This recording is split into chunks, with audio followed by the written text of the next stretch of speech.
In solo leveling, after Akari Shimizu suddenly had her entire head blown off by an unknown assailant, both of the Japanese hunters nearby were shocked in an instant as Kenzo Tanaka shouted at Fujishima telling him to be careful, but before he could even finish his sentence, the beast rushed toward him at terrifying speeds, making him attempt a counterattack. But unfortunately, even he had his head flown off his body. Fujishima was enraged, dashing toward the beast at maximum capacity, but the being easily evaded his attack, slicing off his fucking head in the fraction of a second. The entirety of Team Charlie had been completely annihilated. Inside the tunnels heading toward the Ant Queen, Dongwook was surprised by the strength of the Royal Guard, saying that each one of them was as strong as an S rank. But in the end, a beast was a beast, stating that their movements were limited, unlike a hunter who uses a wide variety of battle tactics, striking the ant with a powerful blow using his shield. He then called for Mami Cha as she leaped over his head, piercing the ant's skull, ripping it in half right down the middle.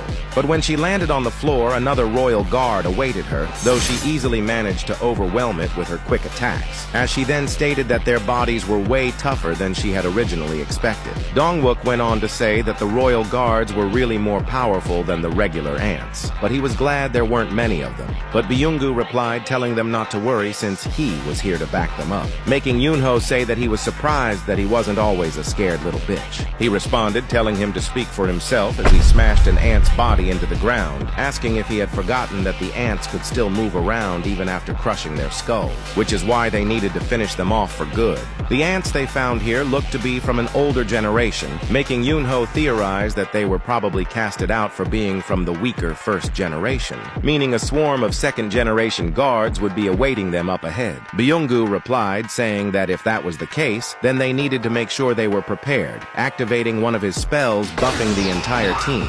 They felt a newfound strength coursing through their bodies. But they didn't just feel refreshed. They felt like they could win against an entire group of beasts. Seeing the swarm of monsters in front of them, Yunho proposed that each of them should take on at least 10 of them on their own, as Byung-gu stated that he had the combat skill of an A rank, so he would take care of at least 1 or 2 stragglers if needed, making Yunho ask if he really thought he was crazy enough to rely on a healer, saying that the buffs he already provided were already more than enough, so he should just stand back and watch how it's done.